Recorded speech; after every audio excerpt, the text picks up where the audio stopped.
Hello दोस्तों, मेरे YouTube channel में आप सभी का स्वागत है।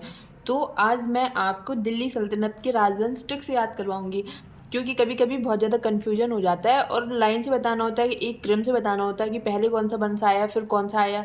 तो ऐसे बताने में प्रॉब्लम होती है ना, भूल जाते हैं, इसलिए मैं आपको इसको ट्रिक से याद करवाऊंगी। तो थोड़ा सा आप देखो, 5 राजवंशों ने दिल्ली सल्तनत पर क्रमिक रूप से शासन किया। तो दिल्ली सल्तनत में 5 राजवंश आते हैं, ये तो सभी को पता है और ये भी पता है कि कौन कौन से आते हैं, लेकिन उसका क्रम भूल जाते हैं कि कौन सा पहले था कौन सा बाद में था। तो इसके लिए मैंने आपके लिए एक ट्रिक बनाई है, उसको आप देखें। तो पहले आप थोड़ा सा ये देख लो। तो जो ये 5 राजवंश थे ना, वो हैं, पहला गुलाम वंश। गुलाम वंश को ही दास वंश बोला जाता है, मामलुक वंश बोला जाता है। गुलाम वंश, दास वंश, मामलुक वंश, ये एक ही है, तो इसको आप याद रखना। गुलाम वंश, खिलजी वंश, तुगलक वंश, सैयद वंश, लोधी वंश। तो ये 5 वंश हैं, आप इनको याद रखना। ये दिल्ली सल्तनत के राजवंश है। अब इनको मैं आपको ट्रिक से याद करवाने की कोशिश करती हूँ, तो आप वो देखिए। अब ट्रिक क्या है, ट्रिक देखिए।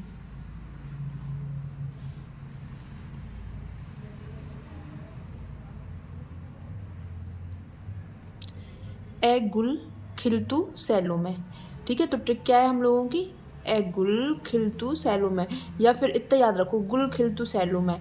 ठीक है, अगर आप इसको 2 से 3 बार पढ़ेंगे आपको याद हो जाएगी, ए गुल खिलतू सैलो में। अब ये ए क्यों लिखा है, तो ए क्यों लिखा है आप ये बताओ। ए का मतलब होता है ऐबक ने स्थापना की थी ना। जो गुलाम वंश है, जो ये गुलाम वंश है, इसकी स्थापना कुतुबुद्दीन ऐबक ने की थी ना, इसलिए मैंने ए पहले लिख दिया है। अब देखो मैं आपको लिख के बता देती हूँ कि क्या क्या है। तो ए से क्या हो गया, ऐबक। ए से क्या हो गया, कुतुबुद्दीन ऐबक। तो ऐबक ने गुलाम वंश की स्थापना की थी ना, तो इसलिए मैंने ऐबक के बारे में भी बता दिया है। अब गुल से क्या हो गया, गुलाम वंश। गुल से क्या हो गया, गुलाम वंश। और इनका शासनकाल कब से कब तक है, गुलाम वंश का 1206 से 1290 तक। इसको भी आप याद रखना, ये भी इम्पोर्टेंट है। फिर क्या है, खिल से क्या हो गया, खिलजी वंश। खिल से क्या हो गया है, खिलजी वंश। खिलजी वंश का शासनकाल कब से कब तक है, 1290 से 1320। अब फिर आता है तू से क्या हो गया, तुगलक वंश। तुगलक वंश।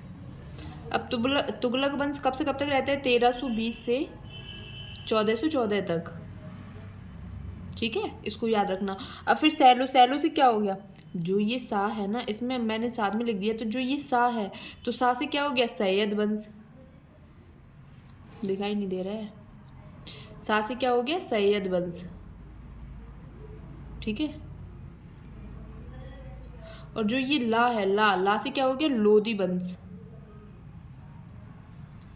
लोधी वंश। अब जो ये सैयद वंश है, तो सैयद वंश 1414 से 1451 तक रहता है। इसको आप पता है, ये बहुत ज़्यादा लगता है कि याद कैसे होगा, लेकिन ये बहुत इजी होता है। अगर आप 2 से 3 बार इसको पढ़ लेंगे ना, तो आपको ऐसे ही रट जाएगा। लेकिन मैंने आपको ये ट्रिक बस इसलिए बताई है कि आपका जो क्रम है ना, वो आपको याद बना रहे। आपका क्रम मतलब ऐसा ना हो कि आप क्रम भूल जाते हैं ना, तो उसको याद रखने के लिए मैंने ये ट्रिक को आपको बताया है। बाकी तो याद हो ही जाता है, बहुत नॉर्मल सी चीज़ है।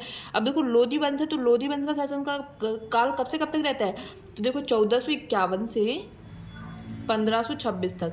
ये भी बहुत इंपॉर्टेंट है, इसको आप याद रखना। अब जो ये मे है, मे से क्या हो गया, मुगल वंश, क्योंकि इसके बाद में मुगल वंश आता है ना, इन सब के बाद में क्या आएगा, मुगल वंश। तो मैंने मुगल वंश लिख दिया। तो ये हम लोगों की छोटी सी ट्रिक थी, इसको आप याद रखना, आपको याद हो जाएगी। देखो एक बार फिर से देखो, ए गुल खिलतू सैलो में, ए गुल खिलतू सैलो में। तो ए से क्या हो गया, ए व गुल से हो गया गुलाम वंश 1206 से 1290। खिल से क्या हो गया, खिलजी वंश 1290 से 1320। तू से क्या हो गया, तुगलक वंश 1320 से 1414। सैलो में सै से क्या हो गया, सैयद वंश। जो ये सैयद वंश है ना, 1414 से 1451। और लो से क्या हो गया, लोधी वंश 1451 से 1526। और मैं से क्या हो गया, मुगल वंश। तो आप ये याद रखना, ये हम लोगों की एक छोटी सी ट्रिक थी जो मैंने आपको बताई। एक बार आप देख लीजिए, ए गुल तू सैलो में, ए गुल खिलतू सैलो में, इसको आप याद रखना, आपको बाकी दिल्ली सल्तनत के राजवंश याद हो जाएंगे। तो आज ये हम लोगों की छोटी सी ट्रिक थी। अब मैं आपको नेक्स्ट वीडियो में ना, इसके जो संस्थापक हैं, जो ये गुलाम वंश, खिलजी वंश, तुगलक वंश, सैयद वंश, लोधी वंश, इन सब के जो संस्थापक है ना, उसको भी मैं आपको ट्रिक से याद करवा दूंगी। तो अगर आप लोगों को वीडियो पसंद आए तो आप कमेंट में बताना, और नेक्स्ट वीडियो में मैं आपको इन सब के संस्थापक ट्रिक से याद करवा दूंगी। ठीक है, तो अगर आपको ट्रिक पसंद आई हो तो प्लीज़ एक बार कमेंट ज़रूर करना, और अपने दोस्तों के साथ भी शेयर कर देना, क्योंकि ये सभी के लिए हेल्पफुल होगा। और आप कमेंट भी छोड़ देना, आपको क्या पसंद आया क्या नहीं पसंद आया, तो एक बार प्लीज़ कमेंट में ज़रूर बताना। Thank you.